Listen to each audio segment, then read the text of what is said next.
अल्लाहुम्मा सल्लि अला मुहम्मदिन व आलि मुहम्मद। औज़ु बिल्लाहि मिनश शैतानिर रजीम। बिस्मिल्लाहिर रहमानिर रहीम। अल्हम्दुलिल्लाह अहलिही वस्सलातु वस्सलामु अला अहलिहा। एक मरतबा सलवात पढ़ दें मोहम्मद वाले मोहम्मद पर।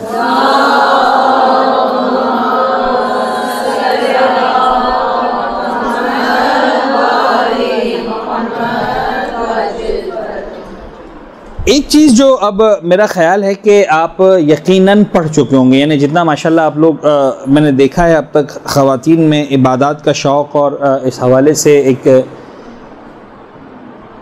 तो मेरा एक अंदाज़ा है कि आप में से अक्सर ये बातें सुन भी चुके होंगे, सीख भी चुके होंगे और यकीनन अमल भी शुरू हो चुका होगा।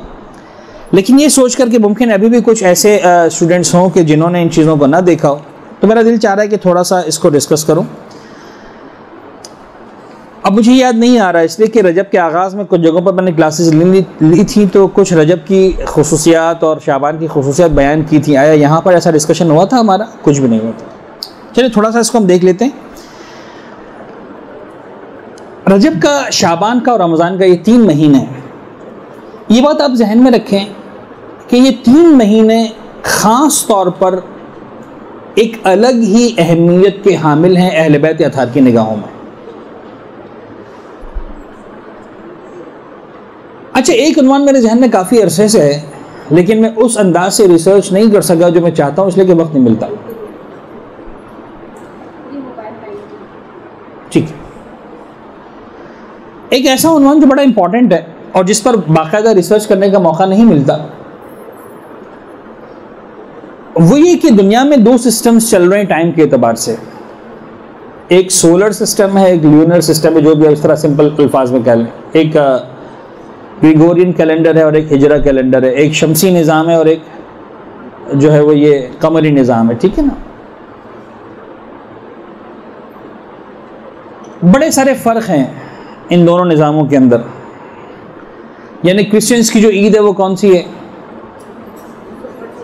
25 दिसंबर, राइट? आप देखें कि इनका प्रॉब्लम ये है कि ये मरते मर जाएंगे, लेकिन कभी गर्मियों की सीज़न में चाहे भी तो मैरी क्रिसमस नहीं मना सकते, इसलिए कि दिसंबर में ही मनाना है। पॉसिबल ही नहीं। लेकिन हमारी ज़िंदगी को आप देखें तो चूँकि हर साल 10 दिन का फ़र्क पड़ता है, तो हम अपनी ईद उल फितर सख्त तरीन सर्दियों में भी मना चुके हैं, सख्त तरीन गर्मियों में भी मनाएंगे। ये वाकई ब्यूटी है। ये इतना खूबसूरत निज़ाम है, ये इतना खूबसूरत निज़ाम है और इतना स्लोली चेंज होता है कि हमें वैसे अंदाज़ा नहीं होता। लेकिन आज मैं कह रहा हूँ तो आपने सोचा होगा कि वाकई बात तो सही कर रहे हैं सर, कि एक ज़माना ऐसा भी था जब ईद की सर्दियों के लिए देख रहे थे कि कौन सा स्वेटर पहनना है, और अब जनाब अली जो है वो गर्मियों के मौसम में ईद मना रहे हैं। कभी जो है वो रमज़ान में जो है वो सर्दियों की डिशेज से इफ्तार और सहरी होती है, कभी रमज़ान के अंदर जो है वो गर्मियों की डिशों से इफ्तार और सहरी होती है। कभी जो है रमज़ान के महीने में आम का मज़े ले रहे हैं, कभी जो है वो आम पूरे जो है वो महीने में नज़र ही नहीं आ रहा। तो ये है, ये खूबसूरती है, ये इन्हें सिस्टम की ब्यूटी है। ये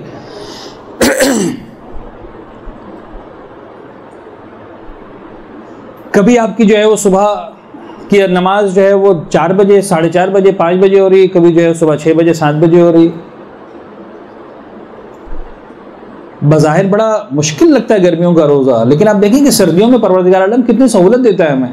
पूरी रात देता है सोने के लिए कि ठीक है तुम पूरी रात सो जाओ, अब फजर की नमाज के लिए जागो।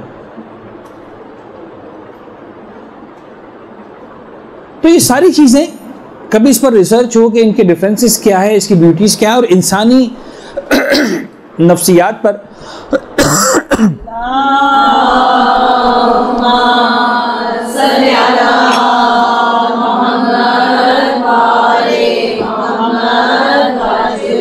इसके क्या क्या असरात होते हैं वगैरह। खैर, ये बात एक तरफ। अब इसके बाद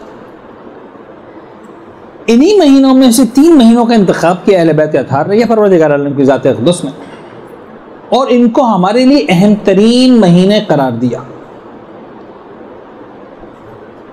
अब आप आजकल की लैंग्वेज के एतबार से जो भी नाम देना चाहें, आप कहें साहब 3 महीने का मेला लगता है, अब उसको मेला कहते हैं। आप कहें 3 महीने का फेस्टिवल है, फेस्टिवल कहते हैं, वही मेला हो गया। आप कहें साहब 3 महीने का सीजन है, अब सीजन कह लें, कुछ भी कह लें, लेकिन ये 3 महीने एक बिल्कुल इनफरादी, एक अलग हैसियत के हामिल हैं हम सब के लिए, जो अहले बैत के मानने वालों के लिए। और ये जो 3 महीने हैं अहले बैत अतहार के एतबार से देखा जाए, पैगंबर अकरम हज़रत मोहम्मद मुस्तफ़ा सल्लल्लाहु अलैहि वसल्लम की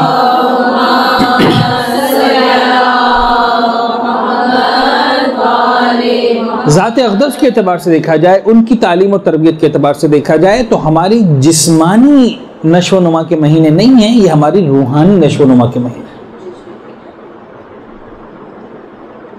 मैं आमतौर पर 2 एग्जाम्पल्स दिया करता हूं। अब देखिए कि एक एग्जाम्पल में देता हूं स्टूडेंट्स की, एक एग्जाम्पल में देता हूं बिजनेसमैन की, ताजिर की। स्टूडेंट्स होते हैं, आपके पास कैटेगरीज होती हैं स्टूडेंट्स की। कुछ स्टूडेंट्स ऐसे होते हैं कि जिन्हें इस बात की फिक्र होती है कि हम पास होंगे कि नहीं होंगे। होता है कि नहीं? और उनका हम गम ये है कि खुदा करे पास हो जाए, और जैसे ही इन्हें इस बात का यकीन होगा कि हम पास हो गए, उन्हें इसके अलावा मजीद एक लफ्ज भी पढ़ने का शौक नहीं है। पास हो गए, बहुत खत्म, बस इतना हो गया, पास हो गया। उन्हें इस बात से गरज ही नहीं है कि रिपोर्ट कार्ड में क्या लिखा हुआ, उसी नीचे की लाइन देखते हैं, प्रोमोटेड या नहीं प्रोमोटेड, उसी में रिपोर्ट कार्ड बंद रखा, जिस सब्जेक्ट में जितने नंबर आए प्रॉब्लम ही नहीं, फेंक उसको। आपके ख्याल में ऐसे स्टूडेंट्स पूरा साल पढ़ते हैं? कितना पढ़ते हैं? आखिर का 1 महीना पढ़ लिया बहुत, सही है, आखिर का 1 महीना पढ़ लिया बहुत। कुछ स्टूडेंट्स ऐसे होते हैं जिन्हें इस बात की फिक्र ही नहीं होती है कि हम पास होंगे कि फेल होंगे।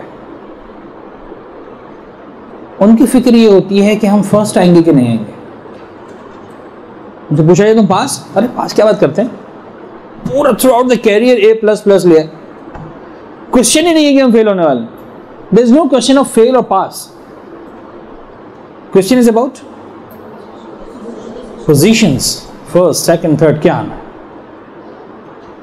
तो थोड़ी सी ज्यादा मेहनत हो जाए, ऐसा ना हो कि वो 1 पॉइंट परसेंटेज की वजह से मेरी पोजीशन गिर जाए। उसे पास फेल के लिए नहीं लड़ना, उसको पास फेल के लिए नहीं पढ़ना, उसको पढ़ना किसके लिए? उस 1.1 के लिए, उस 1.2 के लिए, उस 1, 3 या 4 मार्क्स के लिए, जिसकी वजह से पोजीशन ऊपर नीचे होने वाली। आपका क्या ख्याल है, ऐसा स्टूडेंट सिर्फ 1 महीना पढ़ता, पूरे साल पढ़ता है? तो वो जो स्टूडेंट्स के लिए पढ़ाई की मिसाल है ना, वो रूहानियत के मैदान में कामयाबी के लिए रोजे की एग्जाम्पल है। जो रोजा है ना, उसी की एग्जाम्पल। अब आप इस पूरी एग्जाम्पल को फिट कर ले रोजे के सिस्टम पर जो हमारे पास अहले परवरदिगार आलम ने दिया। खुदा ने मुताल किसी को फेल होते तो नहीं देखना चाह रहा, लिहाजा आखिरी महीने में तो खुदा ने गोया डंडा हाथ में उठा लिया, खबरदार रोजे रखने ही रखना है रमजान के महीने। यानी आप पता है कि अगर तुमने साल में ये 30 रोजे 29 रोजे में नहीं रखे तो तुम फेल हो। खुदा कह रहा है मैं फेल तो नहीं होने दूंगा, लिहाजा सख्ती है, रोजे रखो वरना ये और कफारा और क्या क्या।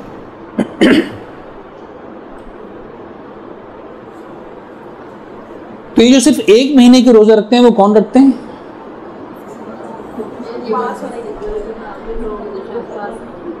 जो सिर्फ पास होना चाहते हैं। अब आप खुद फैसला कर लें, कोई हरज नहीं है, खुदा को प्रॉब्लम नहीं है इसमें कि तुम अपना नाम किस कैटेगरी में लिखवाना चाहते हो। सिर्फ पास होने वालों में ठीक है, कोई बात नहीं, लेकिन अगर तुम चाहते हो पोजीशंस लो तो फिर तुम्हें पूरा साल इस इबादत से गुजरना है। लेकिन इस पूरे साल में भी किस तरह से? आप देखें एग्जाम्पल को आप एग्जैक्टली फिट करते जाएं। जो पोजीशन होल्डर है बहरहाल ऐसा नहीं है कि पूरा साल उसी तरह से पढ़ता है जिस तरह आखिरी महीने पढ़ता। आखिरी महीने मुमकिन है रात को 12-12 1 बजे तक पढ़ रहा हो, लेकिन ऐसा नहीं है कि पूरा साल रात 1 बजे तक पढ़ना है कि नहीं। शुरू के दिन है, हफ्ते में एक दिन पढ़ लिया देर तक, हफ्ते में एक दिन 2 दिन अच्छा पढ़ लिया जम के। जब आखिर के 3 महीने शुरू होते हैं तो अब गोया जो है वो एक कहते हैं इंटेंसिव पढ़ाई शुरू हो रही है। और फिर जब आखिरी का 1 महीना आया तो अब बिल्कुल एक्सट्रीम लेवल की पढ़ाई शुरू हो रही है। बस ये रजब, शाबान और रमज़ान ये उन लोगों के लिए हैं कि जिन्हें A++ लेना है। लिहाजा आप देखिए कि वो जो वाक़या आपको मिलता है कि सलमान खड़े हो गए, अल्लाह के रसूल मैं पूरा साल रोज़ा रखता हूँ, वो क्या था? हर महीने 3 रोज़े रखता हूँ। फिर क्या कहा? क़िबला शाबान और रमज़ान के पूरे रोज़े रखता हूँ और रजब और शाबान के पूरे रोज़े रखता हूँ। तो समझ में आया कि अहले बैत के मकतब में जो तरबियत पाने वाले अफराद हैं वो कैसे होते हैं। सलमान सिर्फ ज़बानी कलामी इंसान नहीं बनता, इसके लिए थोड़ी सी एक्स्ट्रा एफर्ट्स करना पड़ती हैं। अब एक क्लास के अंदर तो फर्ज करें 20 बच्चे हैं, 25 बच्चे हैं, 30 बच्चे हैं, उसी में फैसला होना।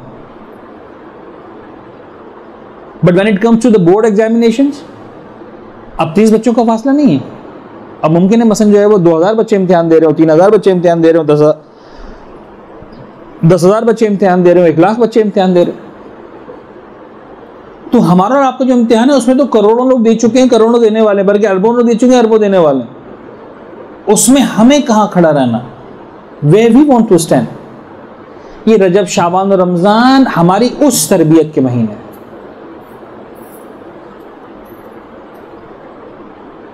लिहाजा आप देखिए कि इस 3 महीनों के लिए जो मिजाज अहले बैत नजर आया, वही नजर आया कि दुआओं की भरमार है इसके अंदर।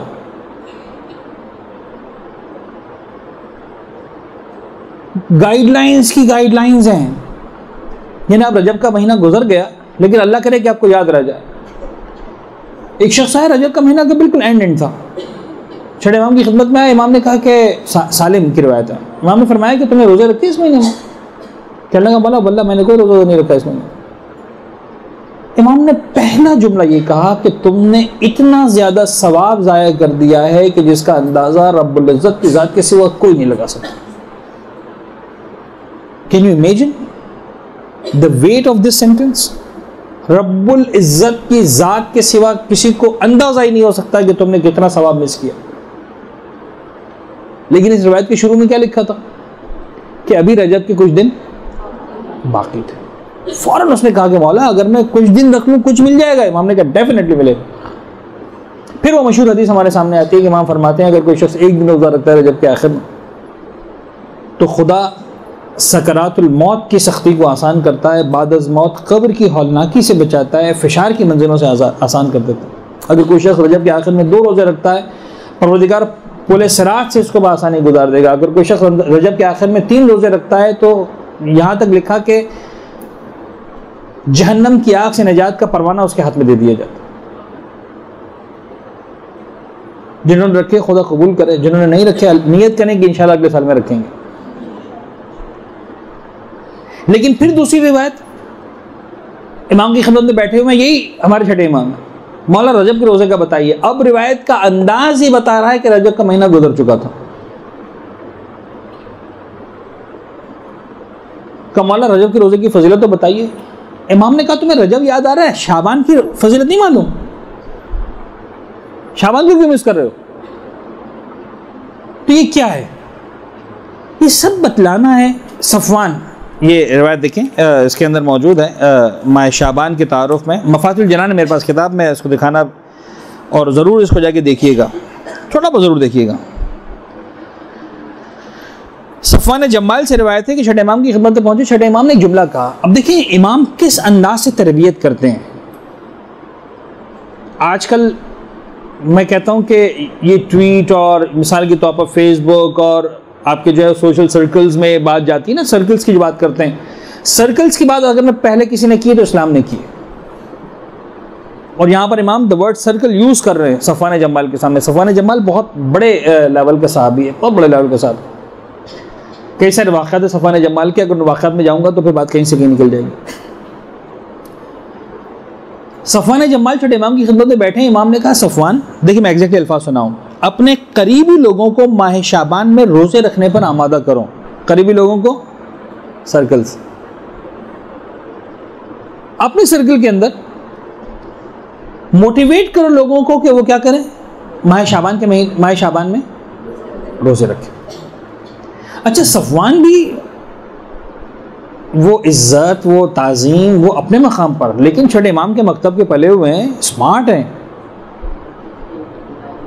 अब मैं अपने अल्फाज में तर्जुमा करूँ, उस रिवायत का अल्फाज देख लें उन्होंने क्या कहा, ताकि मैं अपने अल्फाज आपको बता सकूँ। मैंने अर्ज़ किया, सफवान कहते हैं, मैंने अर्ज़ किया कि मौला इसकी फजीलत क्या है। यानी दूसरा अल्फाज में सफवान ने कहा, मौला ऐसा तो कोई रोज़ा नहीं रखेगा, आपको थोड़ा चटपटा बताएं ताकि मैं लोगों को बताऊं। देखिए ना, हमारा मिजाज भी है ना ऐसा, हम जब मफादी खोलते हैं तो अगर किसी दुआ के शुरू में लिखा हो कि अगर ये दुआ पढ़ोगे तो हर लफ्ज़ पर 1000 गुनाह माफ़ हो जाएंगे और 1000 दर्जात बढ़ जाएंगे और 1000 महल बन जाएंगे और ये हो जाएगा, तो बड़े मज़े से दुआ पढ़ने को तैयार हो जाते हैं। और जिस दुआ के शुरू में लिखा हो कि मतलब इमाम रोज़ाना पढ़ा करते थे, बस इतना सा, तो दिल माइल नहीं होता। इतनी पढ़ते हैं पढ़ने वाले, मैं मना नहीं कर रहा हूँ, लेकिन दिल इतना माइल नहीं होता जब तक कि सवाब और फजीलत उसके हमारे साथ। तो सफवान ने भी कहा, मौला कुछ फजीलत तो बताइए, मैं क्या बताऊं, क्या कह के कहूं रोज़ा रखो। अब इमाम बता रहे, सुने। इमाम ने फरमाया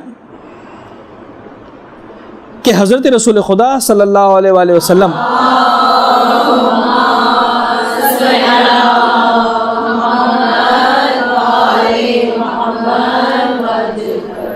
जब शाबान का चांद देखते तो आपके हुक्म से एक मुनादी ये निदा करता।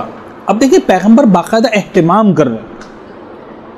छठे इमाम फरमा रहे कि ये बताओ बात लोगों को, ये बात रियल है, ये कोई इमाम जो है हिकायत नहीं सुना रहे, कोई किस्सा नहीं सुना रहे, एक तारीखी हकीकत है जिससे सफवान को आगाह कर रहे हैं कि सफवान जाके तुम लोगों को इस बात पर बताओ और उनको आगाह करो कि ये हकीकत है। पैगंबर क्या करते थे, जब शाबान का चांद नजर आता था बाकायदा एक फर्द को हायर करते थे। आजकल जिस तरह हम लोग SMS करते हैं, ट्वीट करते हैं, मैसेजेस करते हैं और बात सैकड़ों हज़ारों लोगों तक पहुंचती है। उस ज़माने में क्या सिस्टम होता था कि मुनादी हुआ करते थे, जो गलियों में निकलते थे, महलों में निकलते थे, ढोल पीटते थे, लोग जब जमा हो जाते थे तो मैसेज देते थे, भाई फलां ख़ानदान में फलां शख्स का इंतकाल हो गया, सबको पता चल जाए। हाजरीन गायबीन को इत्तला देते, फिर दूसरी गली में जाता था, वहाँ पर ऐलान करता था, फिर तीसरी गली में जाता था, पूरा दिन उसका काम ही होता था कि शहर के लोगों को इत्तला दे। तो पैगंबर बाकायदा एक मुनादी को हायर करते थे, जाओ जाके निदा दो। और ये क्या निदा देता था पूरे मदीने में, एक एक महल्ले में जाकर पैगंबर का एक मैसेज था जो पूरे अहले मदीना को सुनाता था। Now look at this message. मुनादी निदा करता था, ए अहले मदीना, मैं रसूल खुदा का नुमाइंदा हूँ और उनका फरमान है कि शाबान मेरा महीना है, खुदा उस शख्स पर अपनी रहमत नाजिल फरमाए जो इस महीने में मेरी मदद करे, यानी रोज़ा रखे। अल्लाह अकबर। बज़ाहिर बड़ा अजीब है, यानी शेख अब्बास ने अगर रिवायत न लिखी होती तो शायद इतना बयान करना भी आसान नहीं होता कि पैगंबर इज आस्किंग फॉर हेल्प। यानी मुझसे और आपसे पैगंबर कहें कि ए मेरे मानने वाले मेरी मदद कर, हम क्या करने को तैयार हैं? यानी वाकई क्या करना चाहिए हमें? हम कहेंगे मौला हमारी जान कुर्बान, हमारे माँ बाप कुर्बान, हमारी औलाद कुर्बान, हमारा माल कुर्बान, हमारा सब कुछ, हमारी हस्ती सब कुछ कुर्बान। पैगंबर फरमाने, लेसन मुझे कुछ नहीं चाहिए, एक काम करो, मेरी हेल्प करना चाहते हो, शाबान के महीने में रोजे रखो। ना व्हाट इज द रिस्पॉन्स? क्या होना चाहिए रिस्पॉन्स?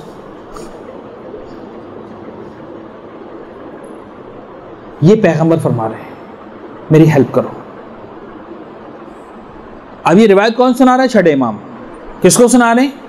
सफवान जम्माल को। और कह रहे जाओ जाके सफवान ये रिवायत तुम अपने सर्कल्स में बयान करो। जिन्हें दूसरे अल्फाज में आज ये कह रहा हूं कि जाओ अपने अपने मैसेजेस में बना के इसको ट्वीट करो, फैलाओ इस मैसेज को आगे जितना हो सकता है। गोया ये पैगंबर के मुनादी का काम तुम अंजाम दे रहे हो, गोया छठे इमाम के दौर के सफवान जम्माल का काम तुम अंजाम दे रहे हो। और आगे सफवान कहते हैं कि छठे इमाम ने फरमाया कि अमीरुल मोमिनीन अली इब्न अबी तालिब अलैहिस्सलाम फरमाते थे,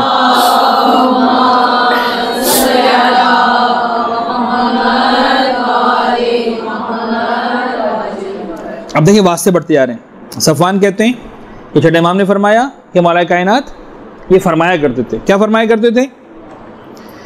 जब से मुनादी रसूल ने ये निदा दी है उसके बाद शाबान का रोज़ा मुझसे क़ज़ा नहीं हुआ, और जब तक ज़िंदगी का चिराग गुल नहीं हो जाता ये रोज़ा मुझसे तर्क ना होगा। ये मौला कायनात का रिस्पॉन्स है पैगंबर की इस निदा के बाद। अब देखिए कि हमारा रिस्पॉन्स क्या होना चाहिए। आपको अंदाजा हुआ शाबान कितना इंपॉर्टेंट महीना, रजब इतना ही इंपॉर्टेंट, शाबान इतना ही इंपॉर्टेंट। अच्छा, रोज़ा रखने के बाद एक तो हो गई इस महीने की जो अहम तरीन इबादत, अगर आप कैटेगराइज करें, लिस्ट करें तो रोज़ा। लेकिन क्या रोज़ा रखने के बाद मज़ीद कुछ भी नहीं? मैंने रोज़ा रख लिया लिहाजा सब कुछ खत्म हो गया? नहीं। अब आप लोग जाके देखिएगा, मुझे पता है कि मैं सारा का सारा नहीं पढ़ सकूंगा, लेकिन इबादतों के मरहले में दो इबादतें और हैं जो बड़ी इंपॉर्टेंट है इस रजब के अंदर, इस शाबान के अंदर। नंबर एक इस्तिग़फ़ार, नंबर 2 सदका। इस्तिग़फ़ार और सदका, ये बड़ा ही आपको कहते हैं ना कि ब्रीफ, एक मुख्तसर तरीन अल्फाज में, पॉइंट्स की सूरत में, बुलेट पॉइंट्स की सूरत में आपको बातें दे रहा हूँ। और अहले बैत था नहीं बताइए, कोई मेरा कोई कमाल नहीं है इसके अंदर। Two points agenda after the fasting. Number 1 इस्तिग़फ़ार, नंबर 2 सदका। और इस्तिग़फ़ार के लिए भी जो वर्ड्स हैं वो अहले बैत ने बताए इस महीने के लिए। याद है किसी को क्या लफ्ज़ है? बस सिंपल, अस्तग़फ़िरुल्लाह व अस्अलुहु तौबा। जितना हो सके तकरार करो इसको, जितना हो सके, जब भी याद है, सुबह, दोपहर, शाम, रात, आधी रात, एनी टाइम। अस्तग़फ़िरुल्लाह व अस्अलुहु तौबा। अस्तग़फ़िरुल्लाह क्या मीनिंग है? मैं अल्लाह से मग़फ़िरत की भीख मांगता हूँ, मैं अल्लाह से मग़फ़िरत का तलबदार हूँ, मैं अल्लाह से दुआ करता हूँ कि खुदा मुझे बख्श दे। व अस्अलुहु अत-तौबा, फ़र्क क्या है इस्तिग़फ़ार में और तौबा में? कोई बताएगा? जी जनाब, there's a difference between इस्तिग़फ़ार एंड तौबा।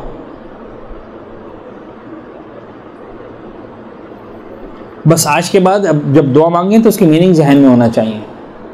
अस्तग़फ़िरुल्लाह, अल्लाह से मग़फ़िरत तलब कर रहा हूँ, व अस्अलुहु अत-तौबा, और मैं उससे दुआ कर रहा हूँ, सवाल कर रहा हूँ कि मुझे तौबा नसीब करे। क्या मतलब? तौबा मीन्स पलटना, बरगश्त। यानी आज तक मसलन बेपर्दगी की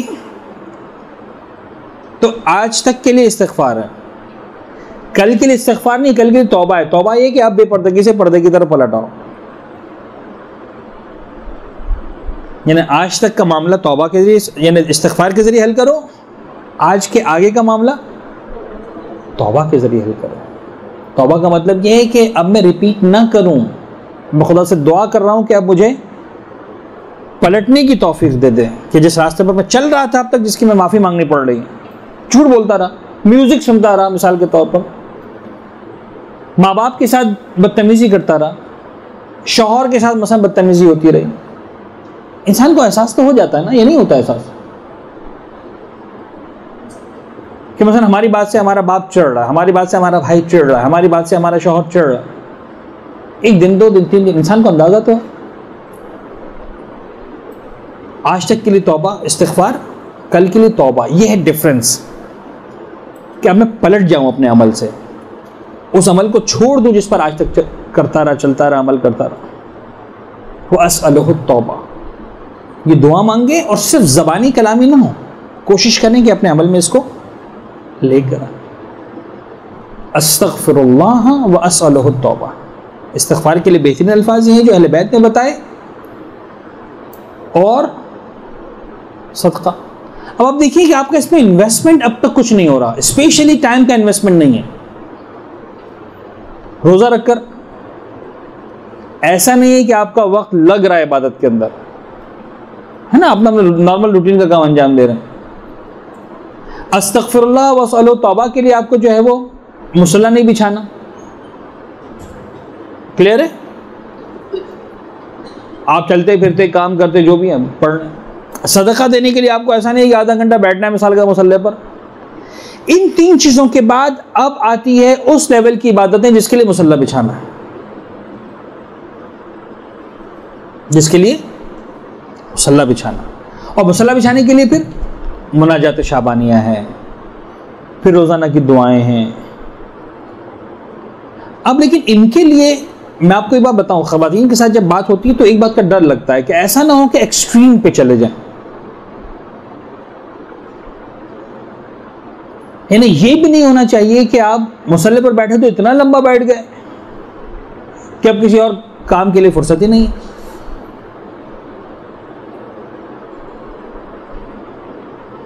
घर में बच्चे भूखे प्यासे हैं, मसला नहीं, हम तो मुसल्ले पर बैठे हैं।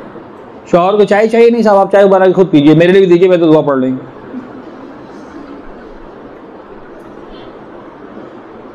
वो अंडरस्टैंडिंग्स भी क्लियर होना जरूरी है, लेकिन इनके साथ साथ कोशिश करें वक्त निकालें। यानी अब ये वो वाले महीने शुरू हो गए कि अब डिसाइड होना है कि A+ लेना है, A++ लेना है, A लेना है, B लेना है, पास होना है, क्या करना है। तो कुछ ना कुछ तो करना पड़ेगा ना। आखिर के 3 महीने में इंसान वक्त निकालता ही है, बाकी मसरूफियात को कम करता ही है। जिन बच्चों को वाकई पोजीशंस लेनी होती है, क्या करते हैं आखिरी महीने में? कोई प्रोग्राम में शादी का नहीं जाना, दोस्तों ने खेलने का प्रोग्राम बनाया नहीं जाना, पिकनिक नहीं जाना, फलां नहीं जाना। क्यों? इससे कि हमारा पढ़ाई का महीना। कहीं कटौती करेंगे तो टाइम निकलेगा ना यहाँ पर, तो बाकी सारी चीज़ों में कटौती करें और टाइम निकालें मुसल्ले बैठने के लिए। मैं कहता हूँ प्लान से बढ़ें आगे। रोज़ाना मसला आधा घंटा निकालें, 15 मिनट दिन में, 15 मिनट रात में, 20 मिनट दिन में, 20 मिनट रात में, ज़्यादा नहीं। जितना नॉर्मल करते थे प्लस 20 मिनट्स प्लस 15 मिनट्स। बहुत ज़्यादा करेंगे तो बदहज़मी हो जाएगी, नहीं कर पाएंगे। याद रखिएगा, नहीं कर पाएंगे। जिस तरह इंसानी जिस्म की एक इस्तिताअत है ना, अगर आप फ़र्ज़ करने बहुत ज़्यादा फूड खाने के आदी नहीं है और आप एकदम से हैवी खाना शुरू कर देंगे तो क्या हो जाती है? मतली हो जाती है। जो खाया है वो भी क्या की सूरत में निकल जाता है, ज़ाया हो जाता है। बिल्कुल इसी तरह इबादत में भी इंसानी रूह इतना ज़्यादा एक्सेप्ट नहीं कर सकती एक साथ। एकदम से करने जाएंगे नहीं बर्दाश्त कर सकेंगे। और जिस्मानी क़य वो है जो समझ में आती है, रूहानी क़य समझ में भी नहीं आती कि अब मेरे साथ हो क्या रहा है। लिहाजा लिमिट्स में रहते हुए, ना अपने सिस्टम को डिस्टर्ब करें, ना अपने घर वालों को डिस्टर्ब करें, ना अपने फैमिली सिस्टम को डिस्टर्ब करें, लेकिन इबादत में कुछ न कुछ बेहतरी लाएं, कुछ न कुछ बढ़ाएं। और अब इसके बाद एक रिवायत बड़ी इंपॉर्टेंट है। ये रिवायत आपको मिलेगी माह रजब की पहली रात के अमाल में। माह रजब की पहली रात के अमाल,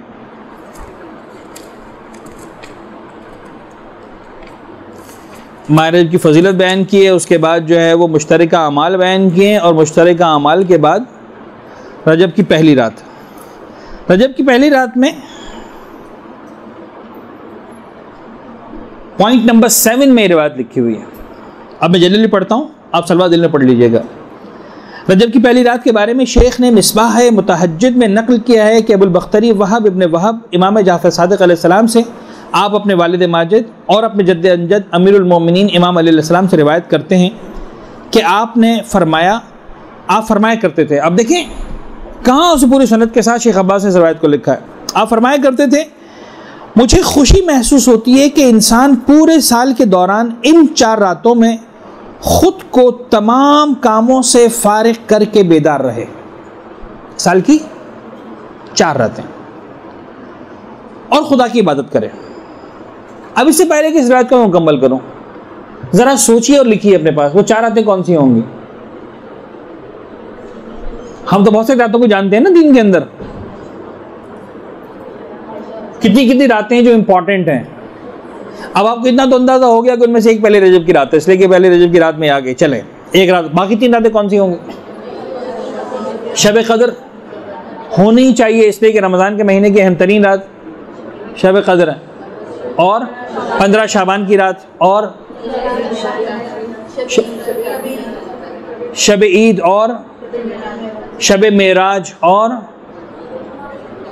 शब अरफा, ठीक है ना।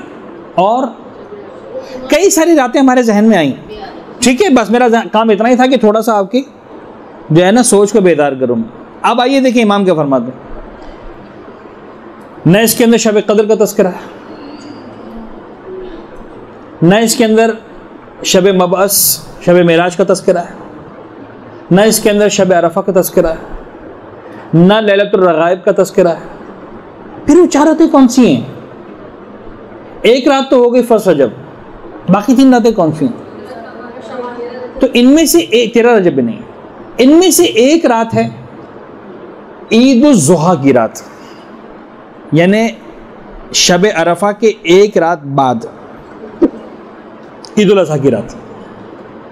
ईद उल अज़हा की रात अभी शायद यहाँ रहने वालों को समझ में ना आए, ये हाजियों को समझ में आएगी। अहम तरीन रात अगर पूरे हज के अंदर है तो कौन सी है? जब अरफात के मैदान से निकलो, मिना के मैदान में जाना है 10 ज़िलहज को सुबह, 9 ज़िलहज को मगरिब के अज़ान पर अरफात का वक़ूफ़ ख़त्म हो गया, 10 ज़िलहज को सुबह सूरज निकलने के बाद मिना के मैदान में कंकर भी मारने हैं और कुर्बानी भी होनी है और सर भी मुड़वाना है वगैरह, हराम से फारिग होना है। ये जो 9 और 10 की दरमियानी रात है, ये बैतूता करना है मुज़दलिफ़ा के मैदान में, मशअरुल हराम जिसे कहते हैं। अहम तरीन रात है, वल्लाह अहम तरीन रात। खुदा नसीब करे इंशाअल्लाह मुझे भी आपको भी बार बार नसीब करे, और ख़ुद मुज़दलिफ़ा के मैदान में जाकर देखें और उसकी बरकतों को, उसकी वाक़न उसकी सिग्निफिकेंस को महसूस करें। अजीब रात है। यानी अहले बैत, अब मैं एक मसला से जुमला सुन लें, ये जुमला मुझे पता है कि समझ में नहीं आएगा लेकिन याद रह जाए तो बड़ी बात है। अहले सुन्नत के एतबार से अरफा हो गया, हज हो गया, यानी हार्ट ऑफ द हज इज अरफा अकॉर्डिंग टू अहले सुन्नत। अकॉर्डिंग टू अहले बैत शब मुज़दलिफ़ा इज द हज, हार्ट ऑफ द हज। ज़हन में रखिएगा, ज़हन में रखिएगा। अहले बैत के एतबार से अरफा इज नॉट द, है बहुत इंपॉर्टेंट है, कोई शक नहीं, लेकिन बहरहाल अरफात से भी एक कदम से ही आगे कौन सी रात है? मुज़दलिफ़ा की रात, इतनी इंपॉर्टेंट। अब ये फ़िक़ी मसाइल जब सुनेंगे, समझेंगे, इंशाअल्लाह आज का सफ़र इख्तियार करेंगे तो समझ में आएंगी सारी बातें। तो एक रात तो वो है शब ईद उल अज़हा, एक रात हो गई पहली रजब की रात, बाकी 2 रातें कौन सी? तो इन बाकी 2 रातों को समझने के लिए रजब, शाबान और रमज़ान को एज ए होल पैकेज समझना पड़ेगा। रजब, शाबान और रमज़ान अगर एज ए पैकेज समझ में आया तो फिर एक जुमले में बात मुकम्मल हो जाएगी। पहली रात, दरमियानी रात, आखिरी रात, यानी पहली रजब, 15 शाबान, ईद उल फित्र।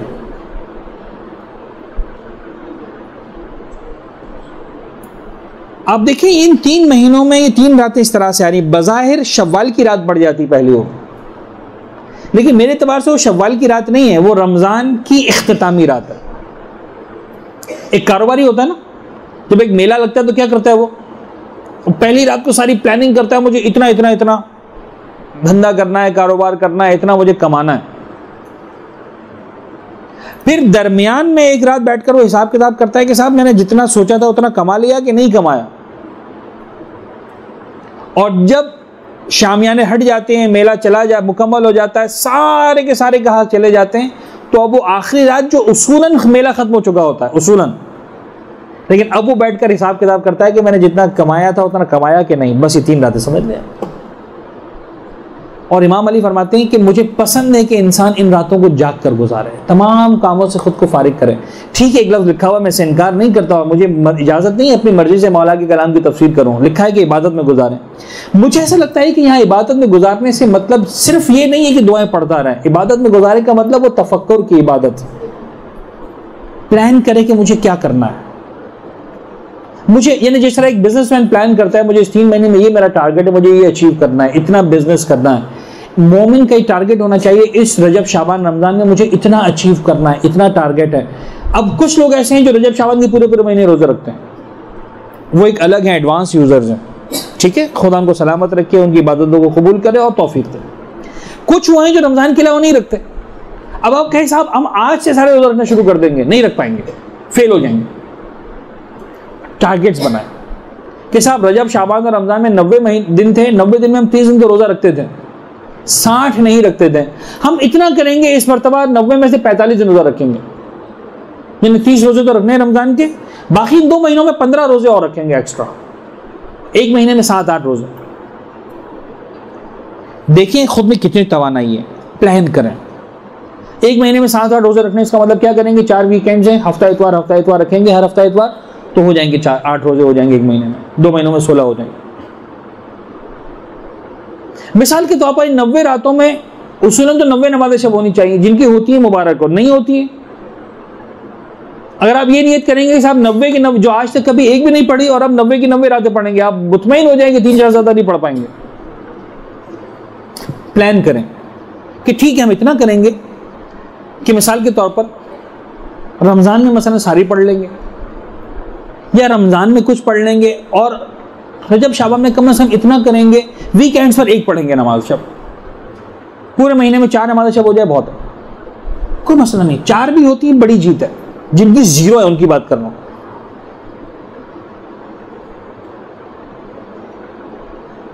कुछ लोग हैं जो सिर्फ रमजान के 1 महीने में 3-3, 4-4, 6-6, 8-8 कुरान खत्म करते हैं, कुछ ये पढ़ ही नहीं पाते हैं। चलें बाबा रमजान रजब शाबान रमजान में मिलाकर 1 मरतबा कुरान मजीद खत्म करेंगे शुरू से आखिर तक। मैं उनकी बात कर रहा हूं जो कहां खड़े, 0 पे खड़े, जो पढ़ते ही नहीं है। साहब थोड़ा थोड़ा पढ़ेंगे, 90 रातें 90 दिन है।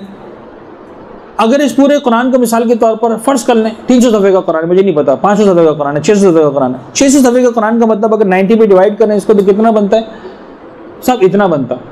900 सफ़े होते, 90 दिन होते, 10 दिन आते, 600 सफ़े मसलन 6 सफ़े आएंगे। चले 600 सफ़े का कुरान है, रोजाना 6 सफ़े पढ़ेंगे बस, अल्लाह करेगा 7 सफ़े पढ़ेंगे, हो जाएगा पूरा 3 महीने के अंदर। ये प्लानिंग की रात है। 15 शाबान को फिर प्लानिंग को रिवाइव करना है। जो मैंने सोचा था वो किया कि नहीं किया। मैंने सोचा था कि मिसाल के तौर पर मतलब पूरे महीने इस 3 महीनों के अंदर मिसाल के तौर पर मुझे 20 नमाज़ें शब पढ़नी है, इसका मतलब 15 शाबान आ गई, 10 हो जानी चाहिए। हुई कि नहीं हुई? हुई, खुदा का शुक्र अदा करो। नहीं हुई, अपने साथ रिकमिटमेंट करो कि अब कैसे पूरा करूं इस कोटे को। मैंने सोचा था मसलन मुझे पूरा कुरान पढ़ना है एक शुरू से आखिर तक, तो 15 शाबान तक आधा हो जाना चाहिए था। 15 पारे हुए कि नहीं हुए? अगर नहीं हुए इसका मतलब कोई ना कोई प्रॉब्लम है। I need to revise my planning and so on. फिर वो समझ में आएगा कि क्यों मासूम कहते थे कि बाबा ईद उल फितर की रात जो है वो मजदूरी लेने की रात है। तो मजदूरी लेने की रात ये कि तुम्हें पता तो हो कि तुम्हें क्या है, रिपोर्ट कार्ड तुम्हारे अपने हाथ में, तुम्हें पता है कि आज की रात अगर खुदा इनाम बांट रहा है तो मुझे क्या मिलेगा, मैं कहां खड़ा हूं। मेरे रिपोर्ट कार्ड में प्रोमोटेड लिखा है, डिमोटेड लिखा है, A+ लिखा है, A लिखा है, क्या लिखा है। मैंने जो कमिटमेंट किया था वो पूरा किया कि नहीं किया, जो मैं कर सकता था वो मैंने किया कि नहीं किया। इबादत सिर्फ दुआएं पढ़ लेने का नाम नहीं है, सिर्फ किताबें खोल लेने का नाम नहीं है, सिर्फ जो है वो तोते की तरह रिवाइज कर लेने का नाम नहीं है। प्लानिंग करें, प्लीज प्लानिंग करें। आधा घंटा 1 घंटा सफा लेके बैठ जाएं, कागज लेके बैठ जाएं 15 शाबान की रात को। सारी बातें तो जो आप करते करें, एक काम और करें इस मरतबा मेरे कहने पर, एक कागज लेके बैठ जाएं आधे घंटे के लिए, सिर्फ कागज कलम, सुकून, सारे मोबाइल कंप्यूटर सब ऑफ करके सुकून से सोचें कि मुझे इन बाकी 45 दिनों में क्या करना है। रमजान के महीने में क्या टारगेट्स है मेरे, कितनी नमाज़ शब पढ़नी है, कितनी मरतबा दुआ है वो हमजा पढ़नी है। अच्छा हम क्या प्लानिंग करते हैं, कमाल है हमारा। जब शाबान रमजान शुरू होते हैं क्या प्लानिंग होती है, मैचिंग की चूड़ियां कहां से मिलेंगी, मेहंदी किससे लगवानी है, कपड़े इस मरतबा दर्जी को पहले दे देने, कौन सा डिजाइन चल रहा है, कौन सा फैशन चल रहा है। लिसन, है कि नहीं है, ये सब ग्राउंड रियलिटीज हैं। क्या वाकई रजब शाबान और रमजान इसीलिए थे? क्या वाकई इसीलिए थे? यानी आज अजीब बात है कि जो हमारे रूहानी बुलंदी और तरक्की के अजीम तरीन महीने थे, आज हमारे दुश्मन की कामयाबी ये है, उसने इस तरह से हमको जकड़ दिया इन चीजों के अंदर।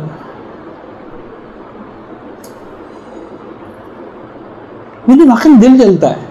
अब जरा सोचें कि साहब एक कल्चर ऐसा है, एक ग्रो ऐसा है, एक उम्मत ऐसी है जिसमें खुदा का हुक्म है कि भाई साल के 11 महीने मिसाल के तौर पर तुम 3 वक्त का खाना खाओ और साल के 1 महीना तुम 2 वक्त का खाना खाओ। होना क्या चाहिए बजटिंग के एतबार से? अगर 11 महीने मिसाल के तौर पर 15,000 रुपए का बजट था महीने का खाने पीने का, तो उसे 1 महीने में 10,000 हो जाना चाहिए। तो साहब आप एक वक्त का खाना कम हो गया, अगर 3 वक्त का खाना 15,000 था तो 2 वक्त का खाना 10,000 हो जाना चाहिए। मुझे ईमानदारी से बताइए कि रमज़ान के महीने का बजट हमारा क्या होता है? अगर पूरा महीना 15,000 होता है तो रमज़ान के महीने में 30,000 होता है कि नहीं होता? ये सिर्फ एक एक घर की बात नहीं है, एक उम्मत की बात है। मैं आपके समोसों और पकौड़ों पर पाबंदी नहीं लगा रहा हूं, लेकिन ट्राई टू अंडरस्टैंड कि हम कहां खड़े हैं, हम अपने बच्चों की क्या तरबियत कर रहे हैं, हम अपनी नस्लों की क्या तरबियत कर रहे हैं, हम अपने आप के साथ क्या कर रहे हैं पूरा। अच्छा, ये सिर्फ पाकिस्तान की बात नहीं कर रहा हूं, सिर्फ कराची की बात नहीं हो रही, पूरा आलम इस्लाम आप देखिए।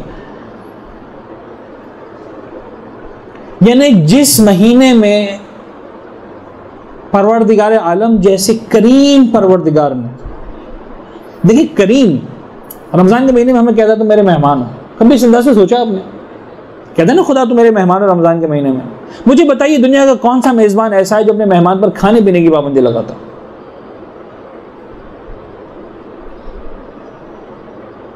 है होगा कभी ऐसा? आप अपने किसी मेहमान को जो आपका बिन बुलाए भी नहीं है, आपने बड़ी इज्जत से उसे अपने घर में बुलाया है, और जब आपका मेहमान बन गए आपने खबरदार खाना नहीं खाना, पानी नहीं पीना। Do you feel it make sense? खुदा तूने 11 महीने कहा होता कि मेरे मेहमान समझ में आता है, इस 1 महीने में कहा होता कि मेरे मेहमान से फारिग, मैं करीम खुदा हूं लेकिन खाने पीने पाबंदी लगा रहा हूं, तो मुझे 1 महीने में अपने आपको मेरा मेहमान मत समझो। कमाल है, मेहमान बनाया और भूखा पैसा रख रहा है, क्यों?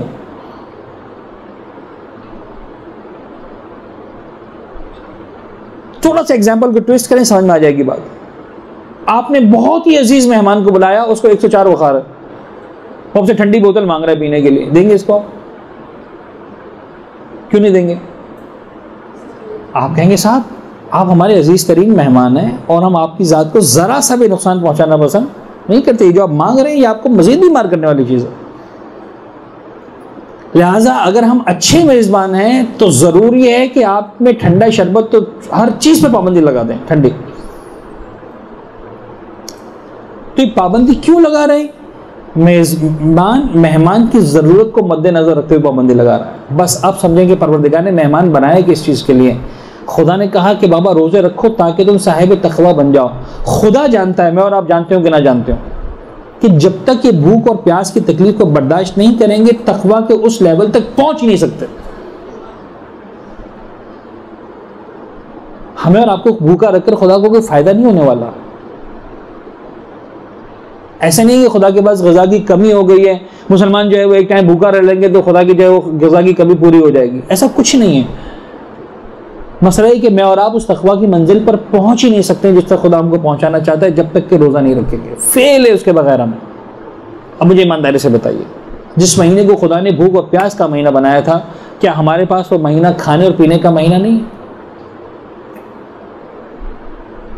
ये जुल्म वो है जो हम खुद अपने आप पे करते हैं, कोई और हम पर आके नहीं करता। खुदा ने रमज़ान का महीना बनाया था फजर की अजान से लेकर मगरिब की अजान तक भूखे प्यासे रहने का महीना, हमने क्या बना दिया? मगरिब की अजान से लेकर फजर तक खाने पीने का महीना, है कि नहीं? अब देखिए किस तवातुर के साथ डिशेस चलती हैं इफ्तार से लेकर सहरी तक। यानी ऐसा लगता है कि जो फोकस है वो फजर से मगरिब तक भूखा रहने पर नहीं है, फोकस मगरिब से फजर तक खाने पर है। हम ये प्लानिंग नहीं करते हैं कि फजर से मगरिब तक क्या करेंगे, हम ये प्लानिंग करते हैं कि मगरिब से फजर तक क्या करेंगे। आज समोसे खाने, आज पकौड़े खाने, आज ये खाना, आज वो खाना, आज ये बना लो, आज वो बना लो। रमज़ान के महीने में आप देखें टेलीविजन के प्रोग्राम्स दुआओं के इतने नहीं है जितना जो है वो रेसिपीज के प्रोग्राम है कि नहीं?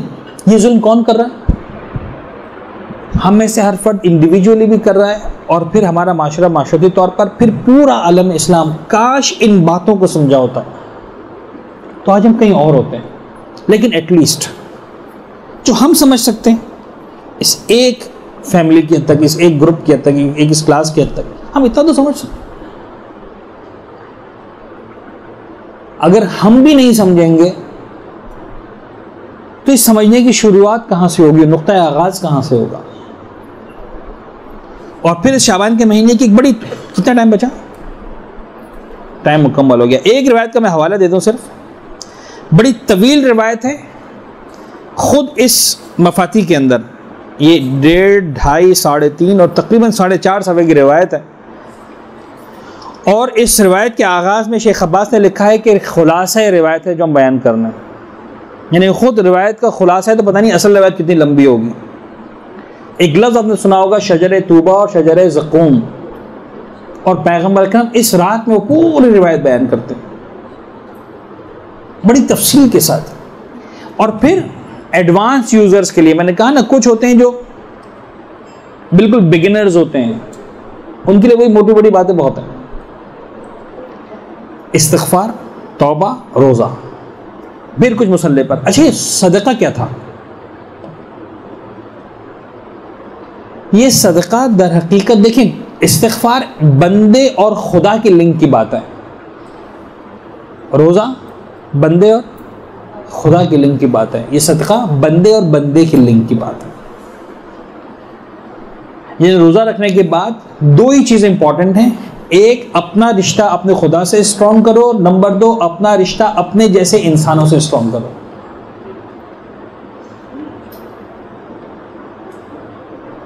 ना खुदा की खातिर बंदों को भूल जाओ, ना बंदों की खातिर खुदा को भूल जाओ।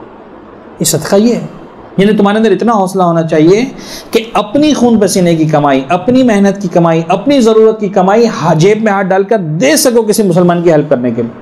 फिर चाहे तुम्हारा भाई है, बहन है, शौहर है, औलाद है, माँ बाप हैं, रिश्तेदार हैं, पड़ोसी हैं, जो भी। यू शुड हैव इनफ करेज, आप में इतना हौसला होना चाहिए। अगर ये बात समझ में आएगी तो फिर शजर तूबा और शजर ज़क़ूम वाली रिवायत समझ में आएगी, जहां पैगंबर ने इतनी एग्जाम्पल्स दी हैं, वल्लाह अजीब। 2 मोमिनों के दरमियान सुलह करवाई, उसने शजर तूबा की एक शाख को पकड़ लिया, जिसने वालिदैन को खुश किया उसने पकड़ ली। यानी क्या मतलब है? ये तुम्हारी तरबियत है। देखो, इस महीने में तुम्हारा एजेंडा ये है, इन चीज़ों को पढ़ लो, जहन में बिठा लो, देखो कहाँ तुम पर फिट होती है। खुश मत हो जाना मैंने रोज़ा रख लिया, मैंने मिसाल के तौर पर जो है वो दिन भर 100 मरतबा तस्बीह निकाल ली, अस्तगफिरुल्लाह, चलो तौबा ख़त्म, 5 रुपये निकाल के सदके के साइड पे कोने पे रख दिए। ये सब बातें इस तरह से नहीं जिस तरह से हम लेते हैं। ऐसा 5 रुपये निकाल के कोने में डाल दिए, सदका हो गया, दिन में सुबह बैठ के अस्तगफिरुल्लाह मुँह हिला लिया, 5 मिनट के अंदर 100 मरतबा तस्बीह निकाल। नहीं, ऐसा नहीं है। It's not like that. You need to strengthen your connection with Allah. You need to strengthen your connection with the humans. Blood relations, सिले अरहम जिसे कहते हैं, माँ बाप, भाई बहन, दोस्त अहबाब। अगर वाकई इन चीज़ों को हम जिंदगी में लाएंगे तो यूँ समझ लीजिए कि हमने रजब व शाबान और रमज़ान का हक अदा किया। वरना इन्हीं रोजेदारों के लिए यही मासूम एक जुमला इरशाद फरमाते हैं। इमाम फरमाते हैं, कितने रोजेदार ऐसे हैं कि जिनका रोज़ा उन्हें भूख और प्यास के सिवा कुछ नहीं देता। ये किन की बात कर रहे हैं? रोज़ा रखने वालों की या ना रखने वालों की? मेरे और आपकी। जो रोज़ा रखने वाले हैं, जो रोज़ा नहीं रखते उनकी बात नहीं हो रही, रोज़ा रखने वालों की बात हो रही। यानी इतना तो है कि रोज़ा रख रहा है, फिर भी मासूम ये फरमाते हैं कि उसका रोज़ा उसे भूख और प्यास के सिवा कुछ नहीं देता। The only thing he is getting और she is getting is the hunger and thirst, that's it. सिर्फ भूख, सिर्फ प्यास। तो ये हमने डिसाइड करना है कि इस महीने में हमने जो है वो सिर्फ भूख और प्यास लेनी है। बल्कि अब तो भूख और प्यास भी नहीं, तो इतना खाते हैं कि बदहज़मी होती है रमज़ान के महीने में। तो प्लीज़ रिवाइज करें अपनी प्लानिंग्स को। हमें किस चीज़ को प्लान करना है इन दिनों में? आया आपने कपड़े और ज्वेलरी और मेकअप और उसको प्लान करना है जो हमारी ज़ाहिरी बनाव संघार है, या अपनी उस स्पिरिचुअल ब्यूटी को, अपनी उस इनर ब्यूटी को प्लान करना है कि जिसके लिए दर हकीकत परवरदिगार आलम ने इन महीनों को एक नेमत बनाकर हम सबको दिया। वाखिर दावाना अल्हम्दुलिल्लाह रब्बिल आलमीन। मैं बहुत सारी बातें मैंने सोची थी सरकार सैयद शोहदा के हवाले से, जो विलादत का दिन है नहीं बोल सका, इमाम ज़माना के हवाले से। मैंने कहा था ना कि जब प्लान करके नहीं आते तो आमतौर पर टाइम कम ही पड़ जाता है। लेकिन बहरहाल इस उम्मीद के साथ और इस दुआ के साथ कि परवरदिगार आलम हम सब की जो जो इबादतें जो हम नाक़िस छोटी मोटी कुछ कर पाते हैं, परवरदिगार हम सब की इबादतों को अपनी बारगाह में शरफ़ क़बूलियत इनायत फरमाए। जो इन महीनों को बरतने का हक़ है उस तरह बरतने की, इसका हक़ अदा करने की जिस हद तक हमारे बस में गुंजाइश है, हमारी ताकत में, हमारे तवान में, हम सबको परवरदिगार तौफ़ीक़ इनायत फरमाए और हमारी कोताहियों से, लग़्ज़िशों से, गलतियों से दरगुज़र फरमाए। वाक़ई हमें तौबा की तौफ़ीक़ इनायत फरमाए, वाक़ई हमें सदका देने वालों की फ़हरिस्त में शामिल करवाए, वाक़ई रोज़ा रखने वालों की फ़हरिस्त में हमारा नाम शामिल हो। इस महीने की बरकतों से पालने वाले मोहम्मद वाले मोहम्मद का वास्ता, इन महीने के मौलूदों का वास्ता, माबूद हम सब के मौला और आका ज़माने के इमाम के ज़ुहूर में ताजील फरमा, हमें शरफ़ दीदार इनायत फरमा, उनके असहाब की और उनके लश्कर के फ़हरिस्त में हम सब का नाम शामिल फरमा। दुआओं की कबूलियत के लिए एक मरतबा सलवात पढ़ दें मोहम्मद वाला।